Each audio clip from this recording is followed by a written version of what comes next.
Good afternoon. Today I'm going to be reviewing the Hanhart Aquasphere Ocean Fade 42mm. This piece is available in two versions with a blue or black bezel. Hanhart have a rich brand heritage. They were founded in 1882 and they manufacture their watches in the Black Forest in Germany. This piece, the Aquasphere Ocean Fade 42mm, is available on several strap options, which I'll detail.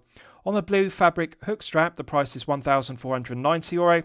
On the blue or black FKM floor rubber strap, the price is €1,590. And on the oyster style bracelet, the price is €1,690 respectively. So firstly, let's look at the genuine leather watch roll that the watch comes in, and then I'll talk you through the specifications of the piece. So the watch comes in a genuine leather watch roll, which is housed inside an outer black cardboard box, and the watch box is protected in shipping by this black cardboard sleeve. On the front of the sleeve we have a sticker which says Hanhart Aquasphere Ocean Fade and the reference number of the piece. So I removed the cardboard sleeve from the outer cardboard watch box. Good attention to detail, because on the lid to the watch box we have Hanhart 1882, which refers to the foundation of the brand. One removes the lid, pulls down the flap, and I'll take out the genuine leather watch roll and show it to you. Now, credit where credit's due. Often mid-tier brands and mid-tier micro brands, and to clarify, mid-tier is €500 to €5,000 price point respectively. Often they will use the less expensive default option of a vinyl or PU leather watch roll. This is made from genuine leather. It is not PU leather, it is not vinyl, it is genuine leather, has a gorgeous scent to it, matte finish to the grained leather, contrasting white stitching around the perimeter, and contrasting white stitching around the two straps. Good attention to detail, because we have Hanhart 1882 embossed on the flap, and the two straps are secured very firmly on the two stainless steel rivets, as you can see. So I'll open it up and show you the interior. So genuine leather, suede on the inside, and the two flaps overlap and they reveal two genuine leather straps with contrasting white stitching around the perimeter. The two internal straps are secured by stainless steel poppers and they snap closed with a nice positive click. They do a good job of securing the watch from moving around in shipping inside the watch roll, and the finishing is excellent both on the outside and the inside. Good attention to detail, because even on the inside, which is suede effect, we have Hanhart 1882 embossed in the corner. This is excellent presentation, and it's an example to other mid-tier brands and other mid-tier micro brands of how to get presentation correct at the €1,590 price point. It really is a fantastic genuine leather watch roll, and immediately one gets the impression that this Aquasphere Ocean Fade 42mm is a high quality piece made in the Black Forest in Germany. With regards to items that come with the piece, this is the cardboard warranty card. On the reverse, there's space to fill in the model, Aquasphere, date of purchase, reference number and serial number of the piece, and also space for the authorised retailer to stamp it. We also have the website hanhart.com. I'm pleased to report the Aquasphere Ocean Fade 42mm is covered by a 2-year international warranty, which is the industry standard within the mid-tier. One also gets this owner's instruction manual, clear concise diagrams. The instructions are in English and also translated into a plethora of foreign languages, and this details the operation of the movement used, which is the Soprod caliber P024 automatic. Excellent owner's instruction manual, and it's good that it's translated into a plethora of foreign languages for the benefit of other collectors. Lastly, one also gets this Hanhart branded microfiber polishing cloth. I always think it's a nice touch to get a branded microfiber polishing cloth irrespective of the price point of a piece. So, as I've detailed, this piece is a novelty or new release from Hanhart, the Aquasphere Ocean Fade 42mm. I previously reviewed the Aquasphere standard version, which has a blue dial. So what's different with this Ocean Fade version? Well, it's available in two new versions with a black or blue ceramic bezel insert, and the other notable difference between this and the standard Aquasphere is the dial is a gradient dial. So it's lighter blue at the top and it graduates down to a darker blue at the 6 o'clock portion. So the dial is a gradient dial versus just being monochrome, one colour tone of blue, and this is meant to represent or be inspired by the ocean, because of course it's darker the deeper you go, so it's lighter at the top at 12, darker at 6 o'clock at the lower portion of the dial. Very aesthetically pleasing. Now, as I've detailed, it's available on several strap options. This FKM floor rubber strap with curved ends is available in black or blue, and this blue one matches the blue bezel and the black one is intended to match the black bezel version, but for contrast we've got the blue version fitted to the black bezel version of the Ocean Fade, so you can see for comparison how it looks. So with regards to the specifications of the piece, we have a 42mm case diameter we have a lug-to-lug measurement of 49mm, a thickness of 12.5mm, and a lug width of 20mm.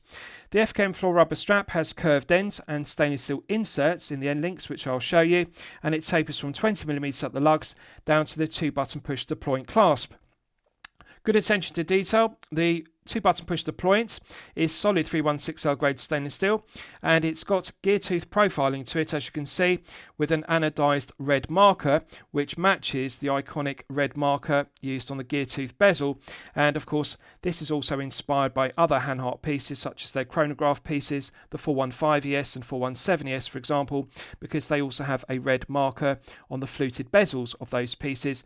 And this Aquasphere also has a gear tooth bezel with a red marker and the red triangle on the ceramic bezel insert. So good attention to detail. We have the Hanhart text logo engraved with high definition engraving, flawless brush satin finishing to the body, and that contrasts with the mirror polishing to the gear tooth knurled finish to the edge. 2-button push triggers are mirror polished, as are the flanks, and they're correctly proportioned and heavily spring loaded, so they're reliable and robust.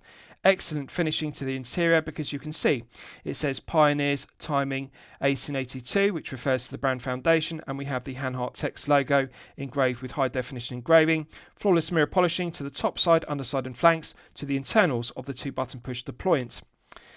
With regards to the rest of the specification, we have a double dome sapphire crystal with clear AR coating on the underside, and the clear anti-reflective coating does an outstanding job of reducing the glare and the highly reflective nature of the silver mirror polished skeletonized handset and the silver mirror polished applied indices and applied 12 Arabic numerals for the 12 o'clock index on the dial. Concentric brush satin finishing to the chapter ring, which is indexed with minute ticks and contrasting white Arabic numerals 60, 05, 10, 15, 20 and so on.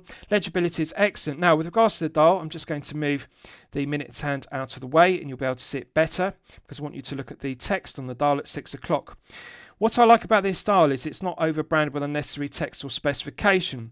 We have the right amount of information on the dial. So Hanhart 1882 in silver, and the use of silver versus white text on the dial gives it a higher end feel. That's something I really like, and other mid-tier brands could learn from this, because often mid-tier brands and mid-tier micro brands use the default option. Regardless of dial colour or dial finish, they use white text on the dial for the printing.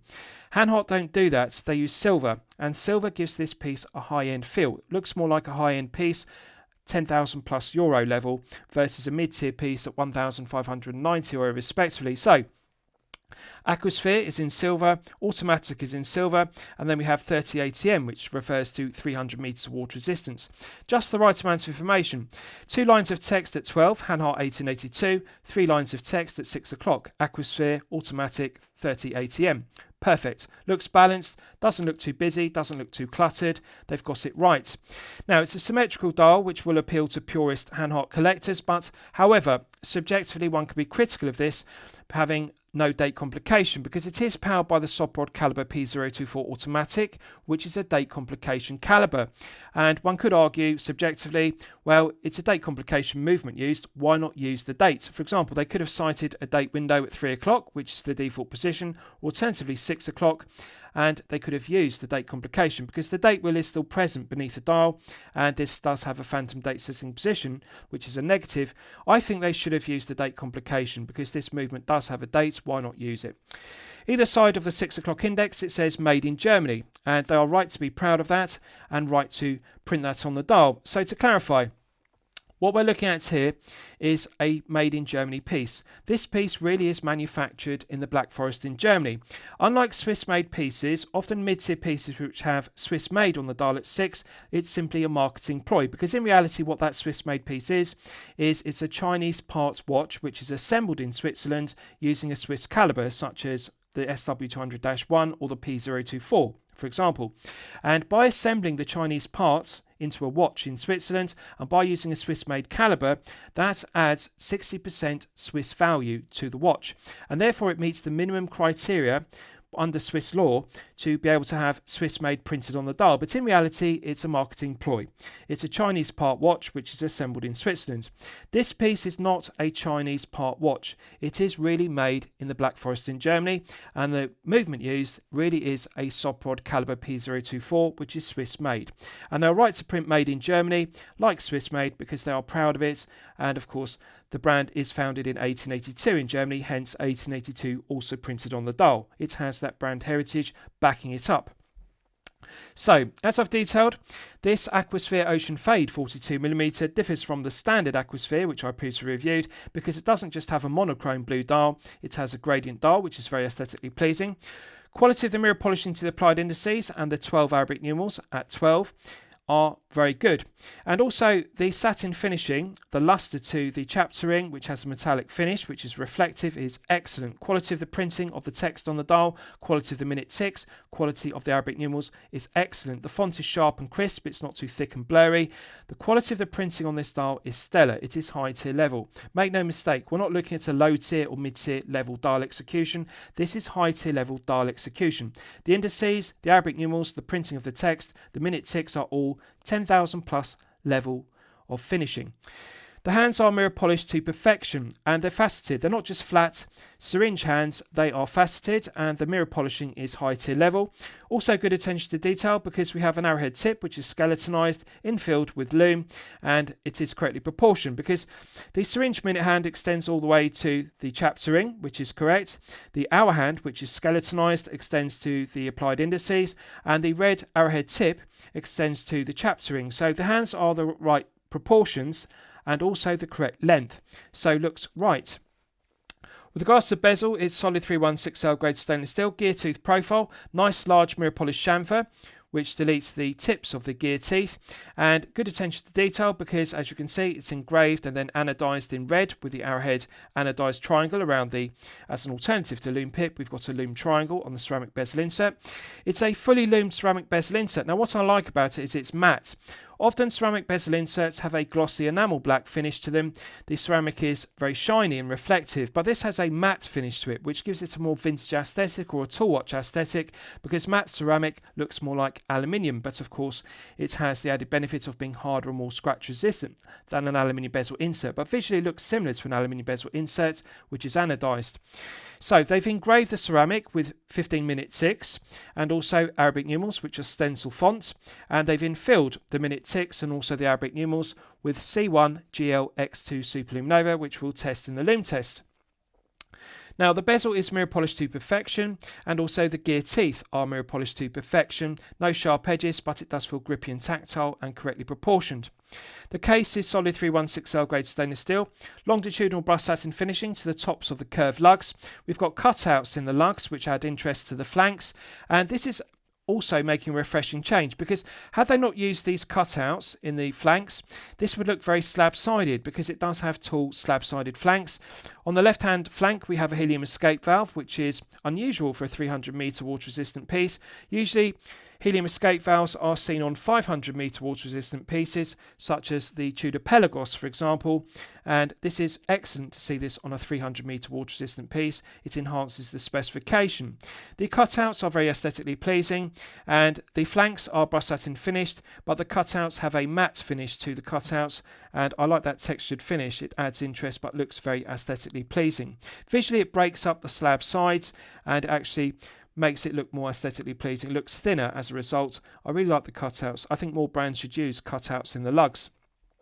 So another notable enhancement or difference to this Aquasphere Ocean Fade and the standard Aquasphere is they have introduced curved end FKM floor rubber straps. So the curved ends are infilled with solid stainless steel end links, which I'll show you, and as you can see it's embossed. So on this side it says HAN for Han, and on this side it says HART for heart, and together it says Han Heart.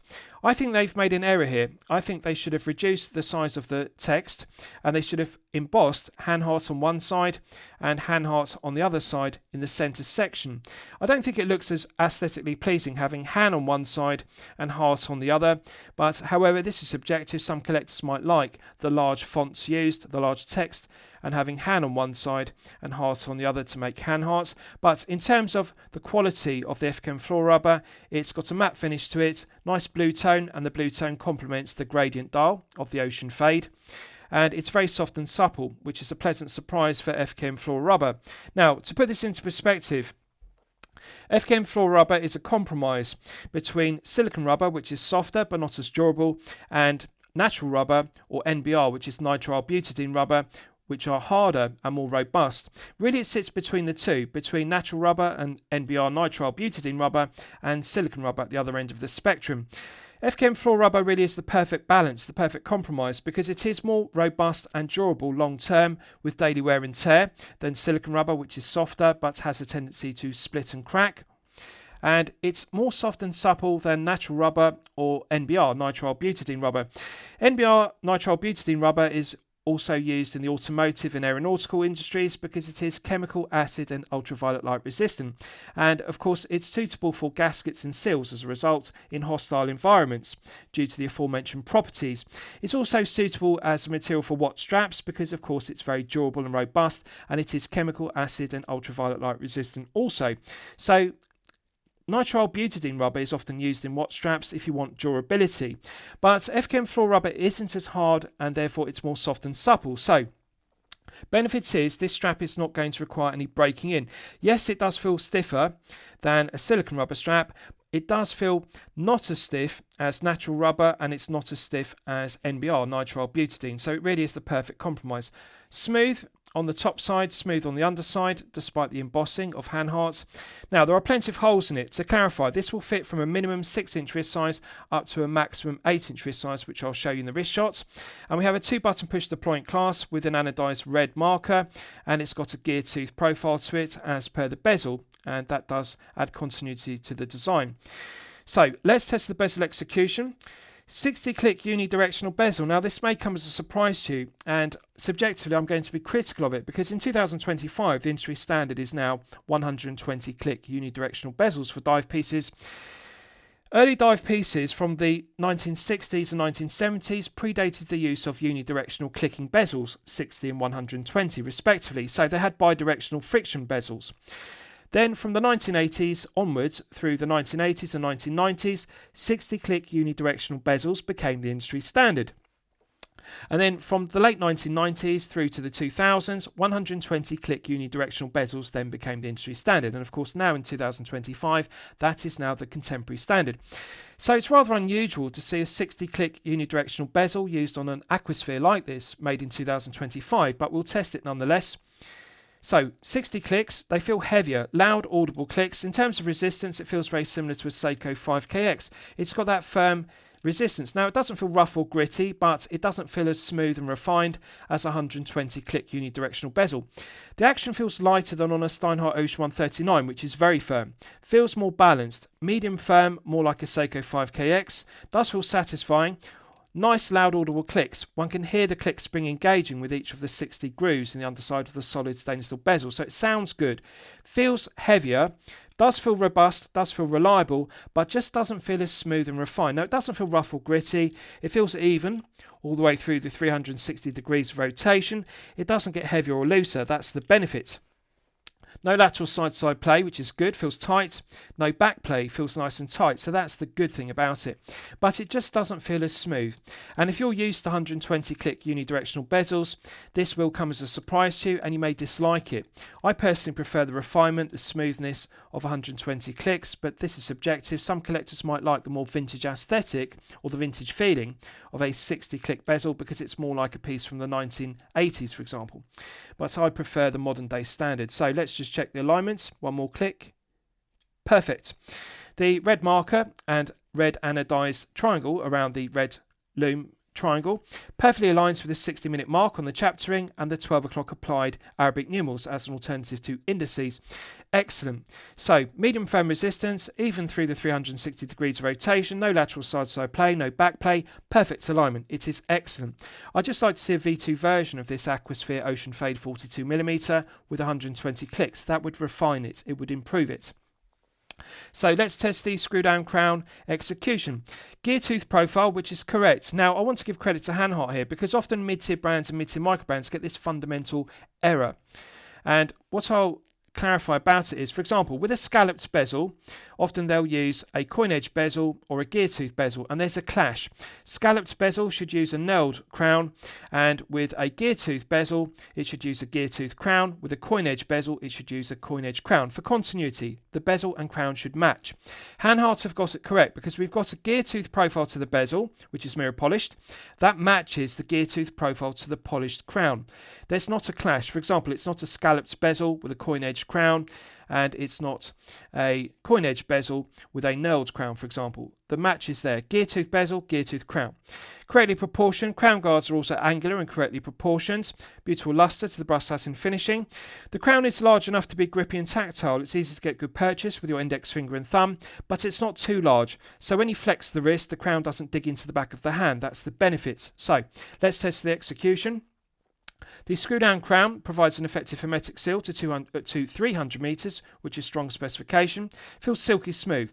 Sublime screw-down crown execution, perfect interface between the internal thread of the stainless steel crown and the external thread of the stainless steel crown tube. 300 metres is strong specification versus 200. So feels smooth. Now, when it's fully unscrewed, we're now in the manual wind position, and one can manually wind the Soprod caliber P024 automatic to its maximum 38-hour power reserve. Feels smooth to manually wind, so to put the manual winding into perspective, it doesn't feel rough or gritty as per an HK Precision Technology PT5000. Feels the same as manually winding a Sellita caliber SW200-1, alternatively an ETA 2824-2, which it is a clone of. It has the same 25 joules and the same architecture. So feels very smooth, feels pleasant. Now the negative is, subjectively, the P024 has a date complication.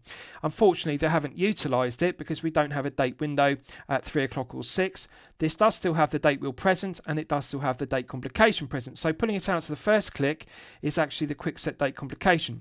When you rotate the crown anti-clockwise, you can hear and feel the date clicking over with a quick set date complication beneath the dial. This is a shame.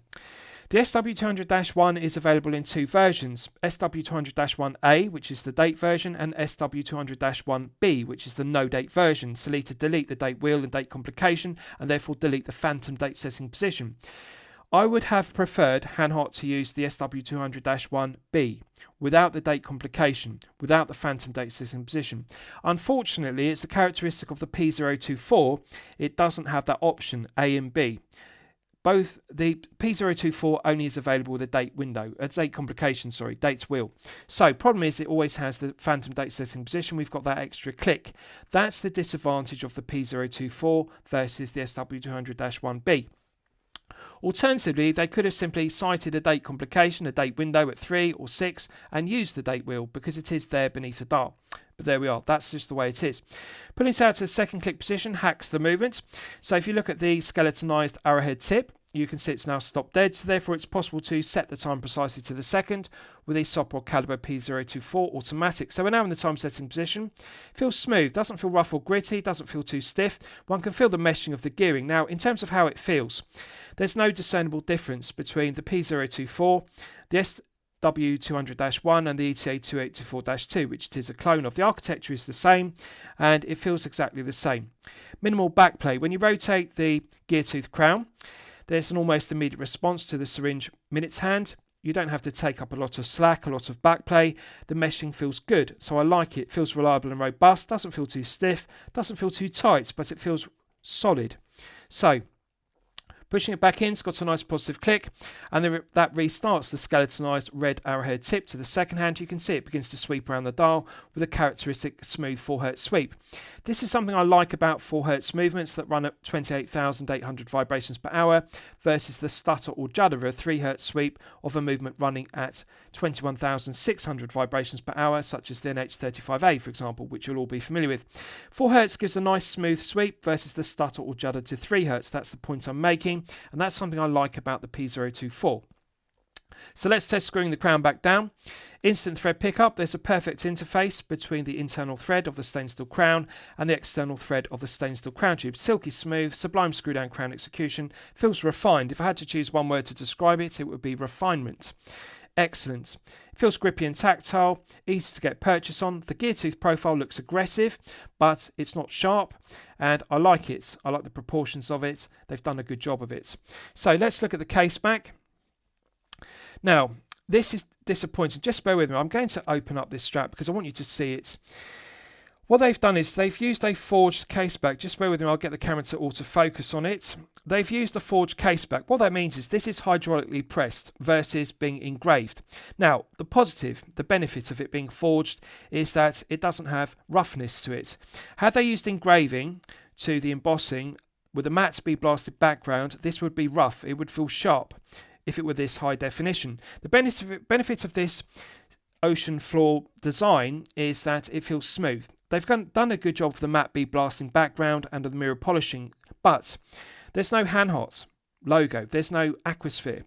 This really is dreadful.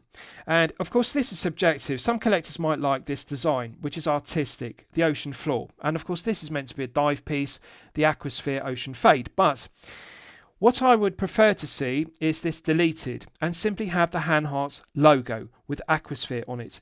Hydraulically pressed, a forged case back with a matte speed blasted background with mirror polishing, but the Hanhart logo. This ocean floor really does remind me of the kind of design one would expect to see on a Chinese made piece in the low tier. Low tier is €0 to €500. Now this design would look very aesthetically pleasing on a low tier piece below €100 if this were made in China. But this is made in the Black Forest in Germany. This does not say to me €1,590 made in Germany mid-tier piece.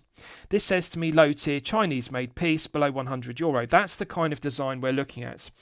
And they really should have branded it with Hanhart. They do it on other models. And for example, on the Hanhart 415 ES, that has a very aesthetically pleasing caseback with the Hanhart logo. And that would look far better on this piece. Just simply the Hanhart logo with a forged caseback, mirror polish to the logo with a matte speed blasted background. I would like to see a V2 version correcting this. The other thing I dislike about this caseback, and again this is subjective, some collectors might like it or might not regard it to be detrimental, but I do. This provides 300 meters or 30 ATM, which is strong specification, but it's not a screw down caseback. It is a screwed down caseback. We've got flathead screws. Now, although this does provide an effective hermetic seal to 300 meters, which is good, it's not as good as a threaded caseback. So to clarify the difference, usually with 300 meter dive pieces, they use the conventional screwed down caseback, either an exhibition caseback glazed with sapphire crystal displaying the movement, or a solid stainless steel caseback, but nonetheless, both the exhibition caseback and the stainless steel casebacks are screwed down. The caseback is solid and it has a thread, and that screws into a thread in the case, and there are two rubber O-rings, one around the caseback, one inside the case, and the two hermetic seals provide 200 or 300 meters respectively of hermetic seal. I dislike this style where they have holes drilled in the caseback and then they use flathead screws. This is the kind of caseback one would expect to see on a daily wear or a dress piece. I do appreciate it is pressure tested to 30 ATM or 300 meters. That's fair enough. But really it is a production cost cutting measure. Now, subjectively one could say, well, the benefit is they've made the caseback flat. So just bear with me, I'll get the camera to focus on it. It's not a deep bubble back caseback for a 300 meter caseback, so it is relatively flat. It's not a deep bubble back caseback one often sees with SW200-1 and P024 powered pieces, so that's fair enough. They could have made the caseback thicker, and that would have made the piece far thicker than the 12.5. It is a low profile forged caseback, I do like that, but I would far prefer to see a screw down caseback rather than a screwed caseback with screws. I just don't think it's a good idea to drill holes in a caseback of a dive piece with 300 meters, because what you're doing is every hole that's drilled in the caseback, you're allowing a hole in the caseback to be breaching the hermetic seal. And with a screw down caseback, there is no risk of that because you have two rubber O-ring seals and you simply have a screw down thread. It's far more secure than using these flathead screws. This is a production cost cutting measure. So I'd like to see an update to this. I'd like to see a V2 Aquasphere, and I'd like to see a screw down caseback and delete these flathead screws, delete the holes drilled in it, and delete this abhorrent seabed design and simply have the Hanhart logo. That would look far better. But on a positive note, The outer portion of it is mirror polished to a good standard. It says made in Germany, which is good, has the serial number, reference number of the piece, and it says Hanhart Aquasphere. So they simply need to do a V2 Caseback and improve upon it. The underside to the head of the piece is longitudinally brushed satin finished, and the underside or the undercuts to the angular crown guards are mirror polished to a good standard.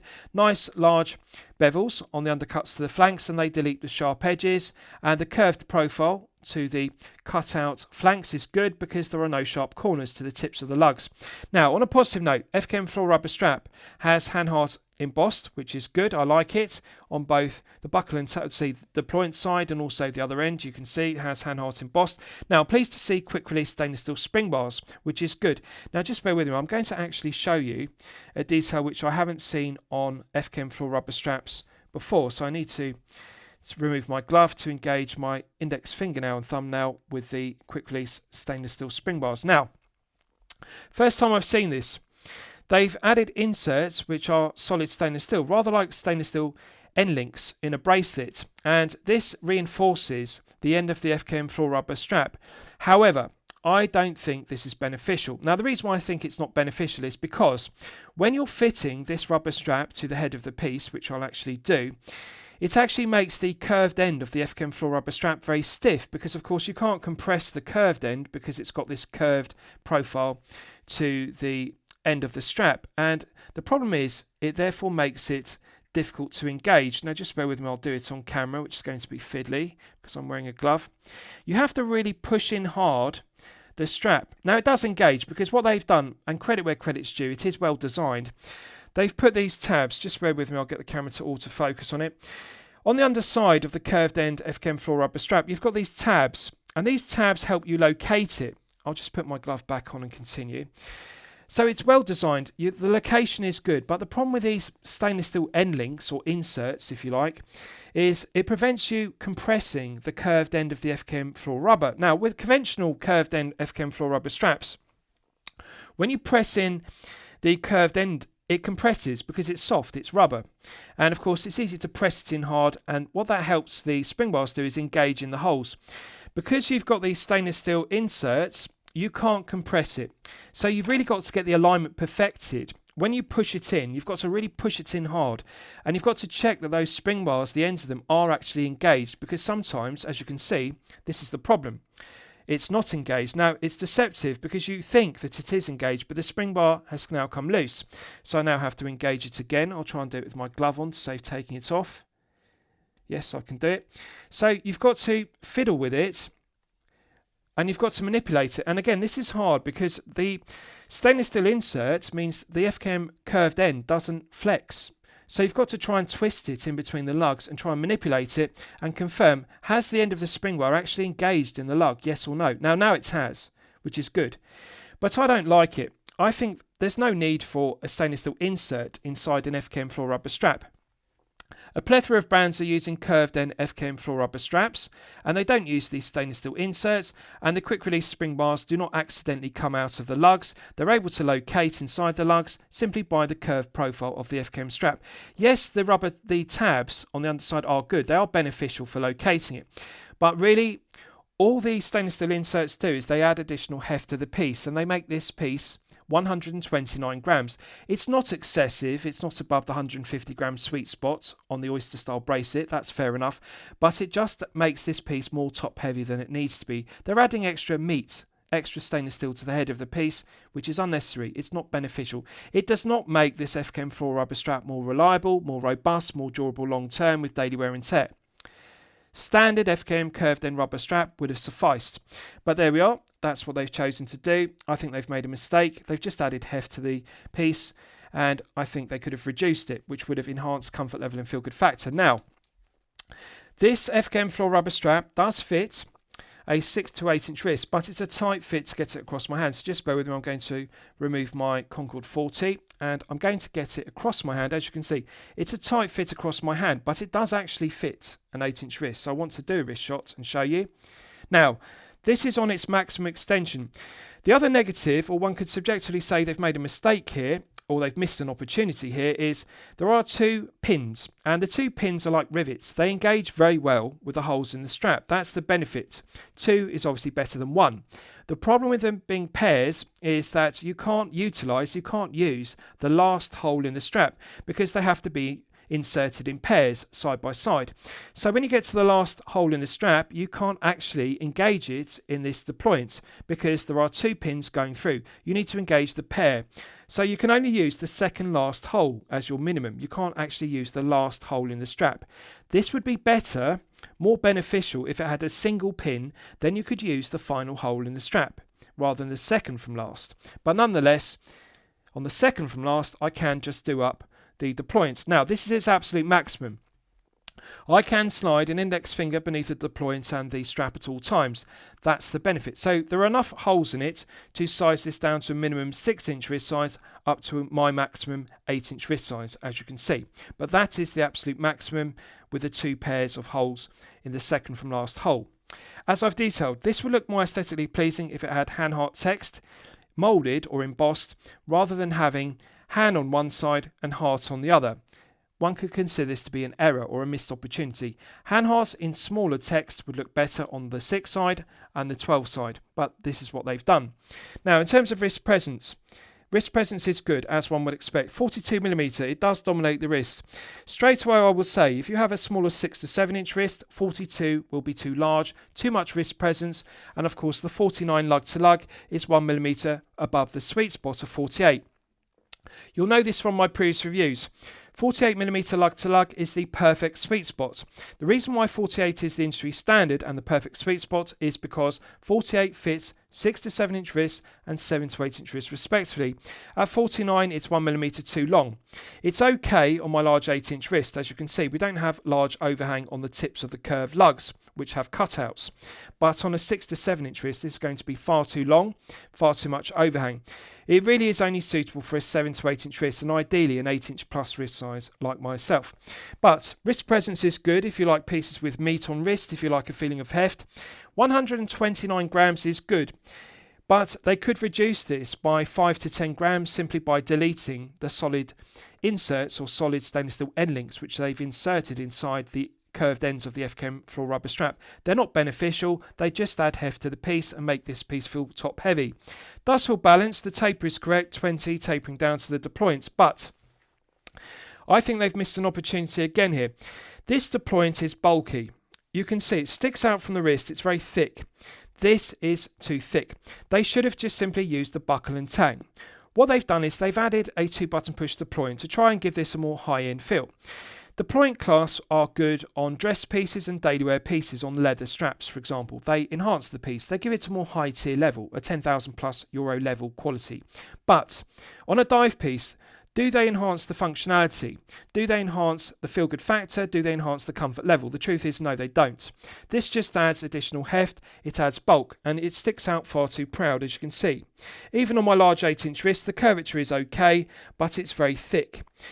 The reason why I say they've made a mistake and missed an opportunity is, can you imagine, as an alternative, they had used a 2-button push clasp like on their Oyster style bracelet. Now you can see why I say this. This is lower profile. It's got better curvature, as you can see. If you look at the side profile of it, side by side, you can see the difference in thickness. This 2-button push clasp used on the Oyster style bracelet is far thinner. It doesn't stick out as proud from the wrist. And this applies regardless of whether you have a 6 to 7 or a 7 to 8-inch wrist. Regardless, you can see just the difference. Look at the difference. Just bear with me, I'll get the camera to focus. Look at the difference in thickness between the standard Hanhart 2-button push clasp with 3 micro adjustment holes in the flanks and this abhorrent deployant. Far too thick, far too bulky. Yes, it is aesthetically pleasing with the anodized red marker and the knurling to it as per the gear tooth bezel. But can you imagine this rubber FKM floor rubber strap if it had this style of clasp on it? Not only would it look better, but it also would actually enhance the comfort level and the feel good factor because it's lower profile. Curvature is better. And you have the benefits of the 3 micro adjustment holes. Now, this could be further enhanced even more if they use the micro adjustment clasp with ratcheting mechanism with 10mm of on-the-fly adjustment used on their Preventor HD12, which I previously reviewed, both the black and the blue versions. I would like to see them update this oyster style bracelet used on the Aquasphere Ocean Fade to the micro adjustment 2-button push clasp used on the HD12. Can you imagine this FKM floor rubber strap if it had the micro adjustment clasp used on the HD12 preventer? That would really enhance the comfort level, it would really enhance the feel good factor of this piece, but it would also give 10mm of on the fly adjustment. This 2-button push deployment is too bulky and it does not say to me the very best of Hanhart. This clasp is clearly now not the best of Hanhart because it's the original 3 holes in the flanks, and they've now updated it to the micro adjustment clasp, which is better. And if they want to make an Aquasphere Ocean Fade 42 showing the very best of Hanhart, they should use the very best clasp they're producing, used on the HD12 Preventor, and of course that has 10mm on the fly adjustment. So they should have used this style of 2-button push clasp. Hanhart engraved looks better, it's more aesthetically pleasing than this thick 2-button push clasp. It's just not good. So that's the negative. Now, head of the piece is good, but it does feel top heavy, and of course we have the additional heft of the stainless steel inserts, which I consider to be a mistake. Curvature is good. The curvature of the curved end links matches the head of the piece and also the curved profile of the lugs, so they've got the moulding correct. I dislike Han and I dislike Heart embossed, as I've detailed, but it does fit a 6-inch up to an 8-inch wrist. Feel good factor is good with regards to the head of the piece. Comfort level is good. Just feels top heavy, but one has to expect that because it's a 42mm large head of the piece on an FKM floor rubber strap.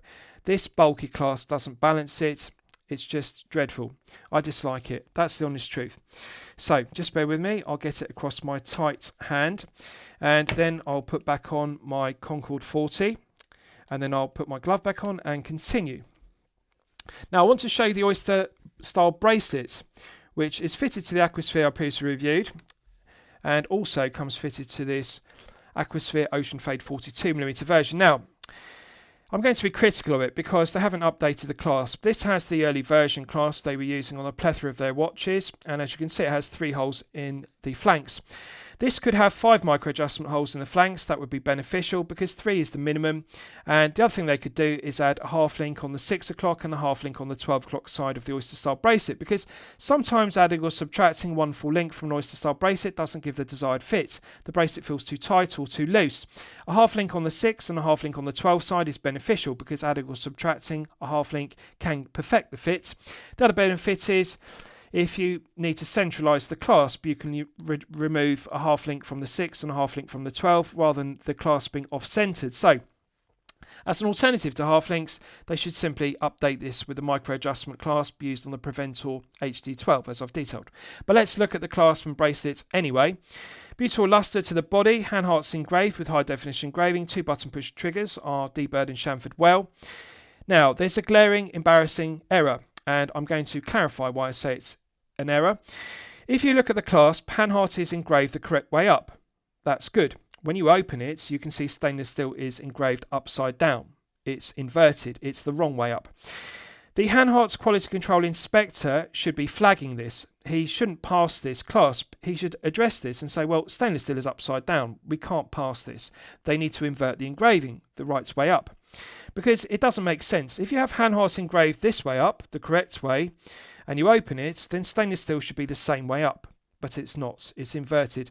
If this were a low-tier Chinese piece between €0 and €500, if this were below €100, one could be magnanimous about this kind of mistake. But this is a mid-tier piece made in the Black Forest in Germany, €1,590 on the rubber strap.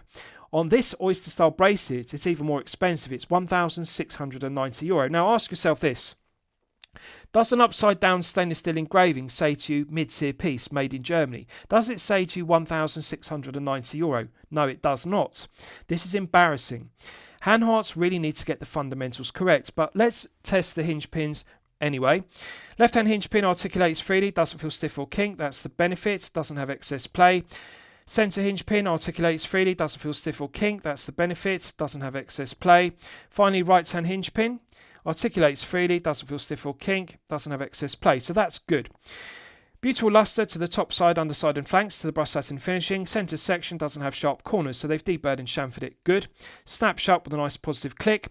There's also an EasyLink style extension, which on a positive note isn't made from pressed stainless steel.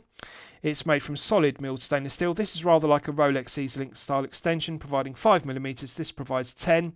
But again, this is now not a credible alternative to the on-the-fly adjustment from their micro adjustment clasp used on the Preventer HD12. That is better. They should simply upgrade this. But on a positive note, it deploys freely, snaps into the body with a nice positive click. And as you can see, the end link has now come off, because what they do is, and I'll show you this, I consider this to be an error. Now, I know why they do it, and I'll explain it to you. What they do to make it quicker to assemble the end links onto the bracelets, to make it easier for the watchmaker, they have milled a groove, a slot, in the end link in the oyster style bracelet, and then they've also milled a slot, or two slots rather, in the outer portions of the solid stainless steel end link. And what that allows is the quick release stainless steel spring bar can then quicker, or more quickly I should say, fit into the bracelet and the end link. When they're fitting it to the head of the piece, just bear with me, it's fiddly to do with my glove on, but I want to show it to you nonetheless. Let's see if I can do it with my glove on, save taking it off. No, can't do it. Just bear with me, I really want to show this to you, because one could argue that the positive of this is that it makes it quicker for them to put this together. That's the positive. So when they're assembling it in the Black Forest in Germany, and I'm going to actually assemble it, there we are. What they do is they have milled a slot in the centre link, and they mill two slots on the outer portions of the solid end link. And what that means is they can slide in a quick release stainless steel spring bar, the same as sliding in a standard spring bar, because with these levers, you can't do that. Normally what they do with quick release stainless steel spring bars is they have to unscrew one of the levers from it. They're threaded like screws, like flathead screws. And what they do is they slide it in, and then they screw in the screw lever into the other end of it, and that prevents it from coming out. But of course that adds production time, and therefore increases production cost per piece, therefore diminishes profit margin per piece. What's Hanhart do is they mill slots, and that means you can slide in and out the quick release stainless steel spring bar just like you would do with a standard spring bar. And of course that makes it quicker to assemble. As you can see, I can just remove it from the slots like so. I'm going to pull it out and just demonstrate so you can see. You can take it apart and put it back together more quickly. From a watchmaker's perspective, this is good. It's quicker than screwing in the lever into each of the end links. But I dislike it because, as you can see, when you remove the bracelet, what happens is sometimes this quick release stainless steel spring bar will fall out, and then the end link falls off the bracelet and you have to put it back on again. It's a pain. They should simply use the conventional method, which is one slotted screw head in one of the levers, and the other lever just has a round domed cap to it. And rather than having these milled slots, make them solid, you slide in the quick release stainless steel spring bar and then screw in one of the levers. It's better. Yes, it does increase production cost and increases production time, but the benefit is the end link doesn't fall off the end of the bracelet. So really disappointing. Let's look at the finishing to it, because when I level criticism at a brand, I like to be fair rather than unfair, and I like to be unbiased. So I don't want to really criticise this bracelet because finishing is good. No sharp edges to the top edge and the low edge. The undercuts to the flanks have been deburred and chamfered. Brushed satin finishing has beautiful lustre.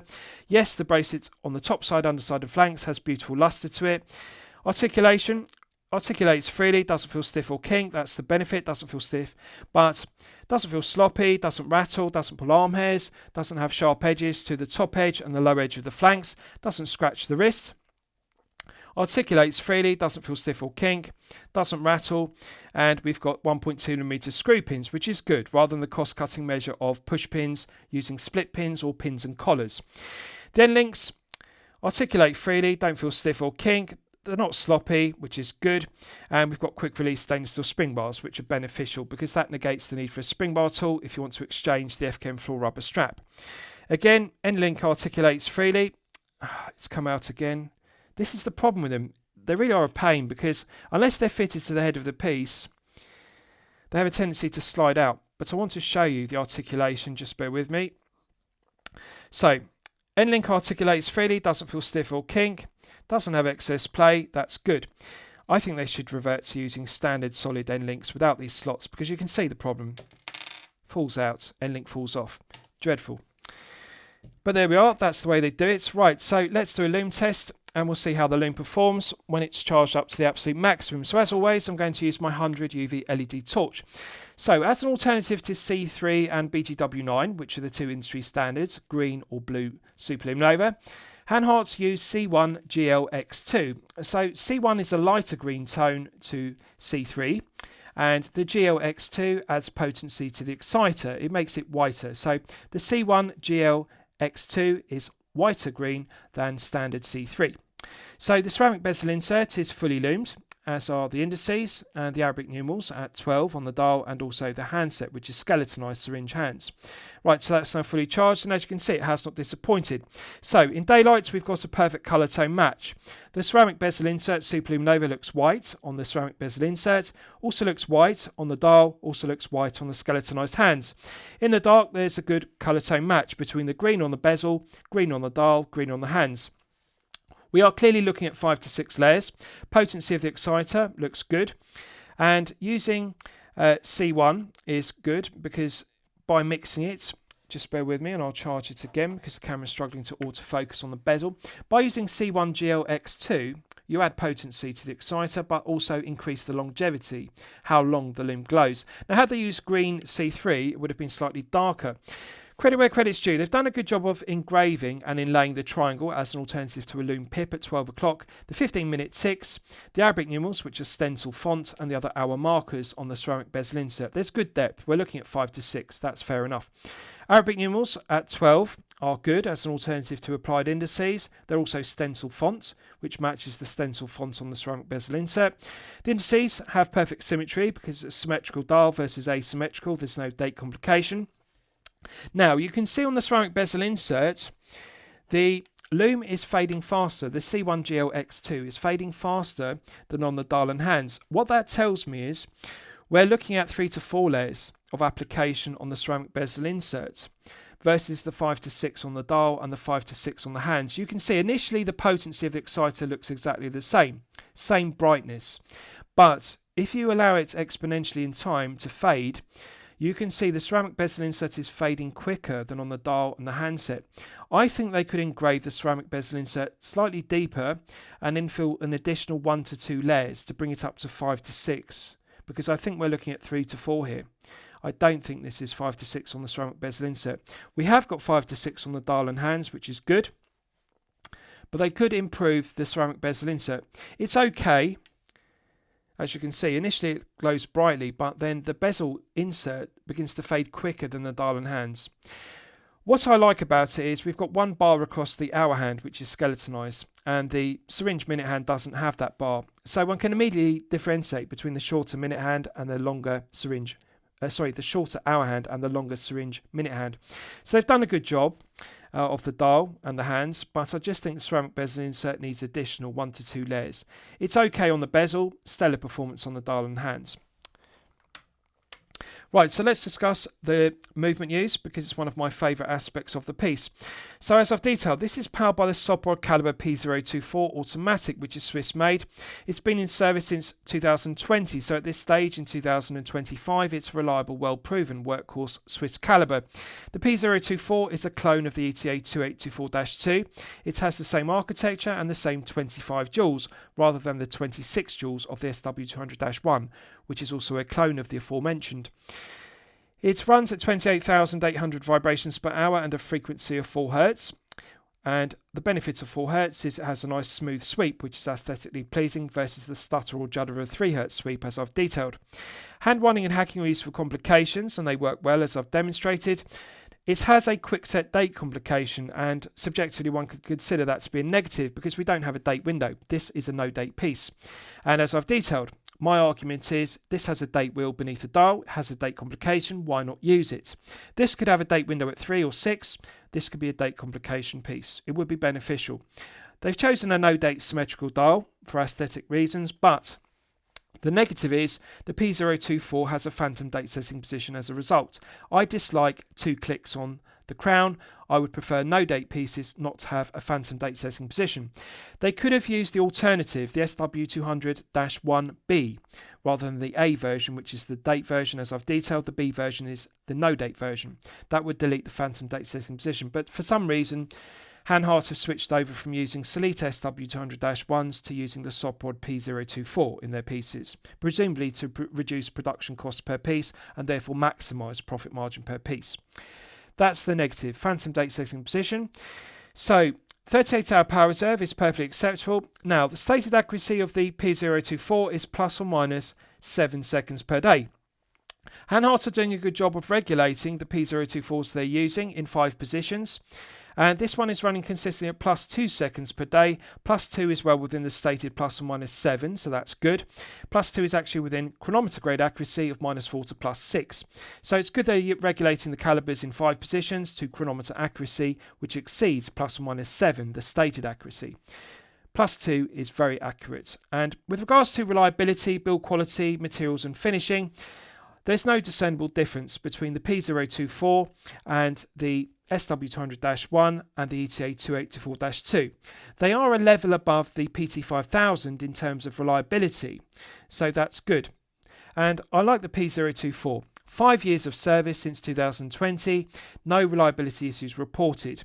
They really are equal quality. The standard grade of SW200-1 is equal to the standard grade of P024 is equal to the standard grade ETA 2824-2.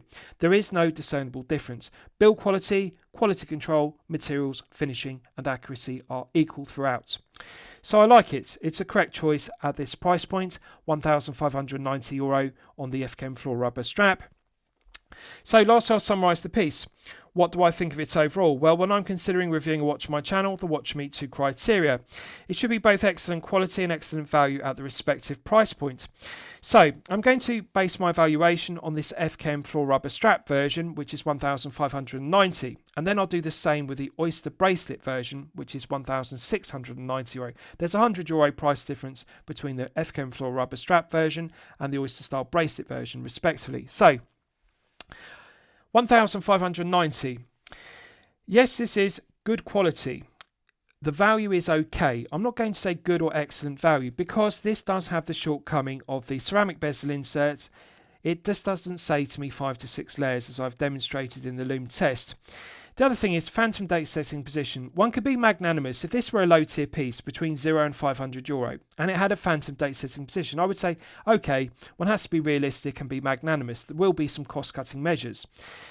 I think using the P024 with a no date piece like this is unacceptable at €1,590 on the FKM floor rubber strap. They should have used the alternative, the correct choice, which is the SW200-1B. So to remind you, SW200-1A is the date version, SW200-1B is the no date version. The correct choice would have been the B version with the deletion of the date complication and deletion of the phantom date setting position. Problem with the P024 is it doesn't have that alternative. There is no no date version of it as per the SW200-1B. That would have been the better choice. So that downgrades it from being good quality and good value or excellent quality and excellent value down to good quality but only okay value. The other thing is this deployant. It's dreadful because as I've detailed, it's too bulky, it's too thick. Just look at the thickness of it. This is unnecessary. It adds additional heft to the strap, but also it doesn't really add any meaningful purpose because is this better than a buckle and tang? No.